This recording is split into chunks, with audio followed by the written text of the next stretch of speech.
بسم اللہ الرحمن الرحیم۔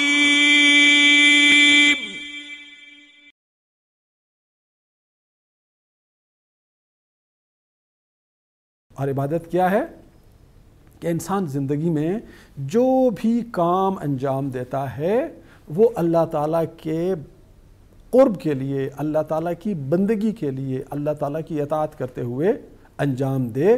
عبادت صرف نماز پڑھ لینا، روزہ رکھ لینا، زکوٰۃ دے دینا، حج و عمرہ کر لینا یہ نہیں ہے۔ زندگی میں ہم جو بھی کام انجام دیتے ہیں، جتنے بھی کام انجام دیتے ہیں، ان تمام کاموں کے بارے میں اللہ تعالیٰ کا کوئی نہ کوئی حکم موجود ہے۔ ہمارا کوئی عمل ایسا نہیں ہے جس کے بارے میں اللہ تعالیٰ کا کوئی نہ کوئی حکم موجود نہ ہو۔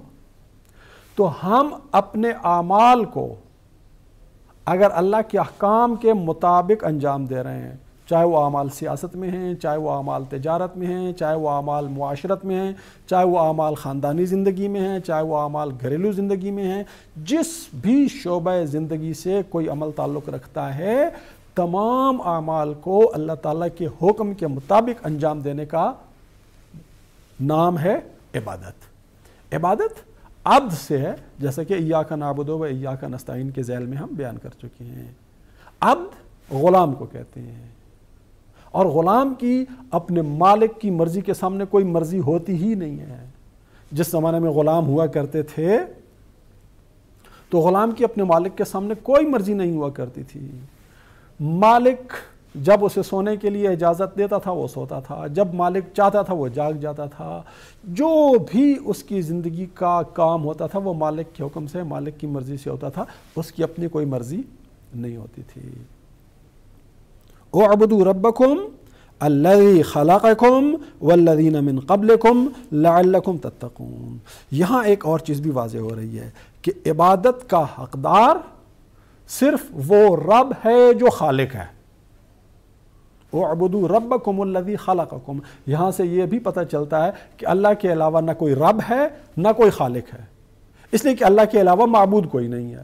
اعبدوا ربکم الذی خلقکم والذین من قبلکم لعلکم تتقون، تاکہ تمہارے اندر تقوی پیدا ہو جائے، تاکہ تم بچ جاؤ اللہ کے غضب سے، تاکہ تم بچ جاؤ اللہ کی ناراضگی سے، تاکہ تم بچ جاؤ جہنم کے عذاب سے، تاکہ تم بچ جاؤ اللہ کی رحمت سے دور ہونے سے۔ تقوی کے معنی ہم تفصیل کے ساتھ ہدی للمتقین میں بیان کرائے ہیں۔ تقوی کے مختلف درجات ہیں، جیسے عبادت کے مختلف درجات ہیں۔ ایک حدیث ہے حضرت امام جعفر صادق علیہ السلام سے، آپ فرماتے ہیں کہ العبادت ثلاثہ، عبادت کی 3 قسمیں ہیں۔ قوم عبد اللہ عز وجل خوفاً، کچھ لوگ ہیں جو اللہ تعالیٰ کی عبادت کرتے ہیں خوف سے، جہنم کے خوف سے، عذاب کے خوف سے، فَتِلْكَ عبادت العبید، یہ غلاموں والی عبادت ہے۔ وَقَوْمٌ عَبَدُوا اللَّهَ تبارک وتعالی طلب الثواب، اور کچھ لوگ ایسے ہیں جو اللہ تعالیٰ سے اجر و ثواب حاصل کرنے کی نیت سے اللہ تعالیٰ کی عبادت اور بندگی کرتے ہیں۔ فَتِلْكَ عبادت الأجراء، یہ مزدوروں والی عبادت ہے۔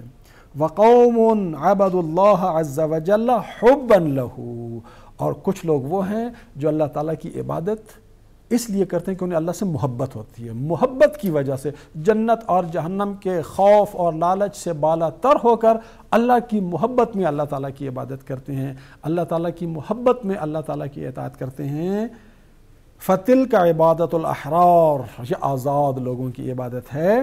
وہی افضل العبادہ، اور یہی جو ہے سب سے بہتر اور افضل عبادت ہے۔